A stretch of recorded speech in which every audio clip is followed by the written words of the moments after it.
بسم اللہ الرحمن الرحیم۔ کسی صاحب نے پوچھا ہے کہ خزیمہ نام رکھ سکتے ہیں یا نہیں اور اس کا کیا معنی ہے۔ خزیمہ ایک ایسا نام ہے جو عرب کی تاریخ کا بہت مشہور نام ہے۔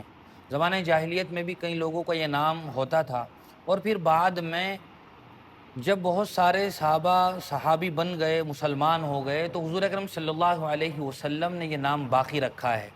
لہذا اس نام کا معنی جاننے کی بھی بظاہر ضرورت نہیں ہے، چونکہ نام رکھنے کے لیے اور اس نام کے باعث برکت ہونے کے لیے اتنی بات ہی کافی ہے کہ وہ کسی صحابی کا نام ہے، اور حضور اکرم صلی اللہ علیہ وسلم نے اس نام کو تبدیل نہیں فرمایا ہے۔ لیکن اگر کوئی معنی جاننا چاہے تو خزیمہ کا معنی ہوتے ہیں گھاس کے اور درخت کی چھال کے۔ درخت کی جو چھال ہوتی ہے اور عام لفظوں میں گھاس، یہ دونوں معنی عام طور سے خزیمہ کے ہوتے ہیں۔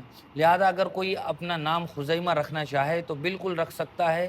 یہ نام رکھنا نہ صرف یہ کہ جائز ہے، بلکہ باعث برکت ہے، اور بلا شبہ یہ ایک بہتر نام ہے۔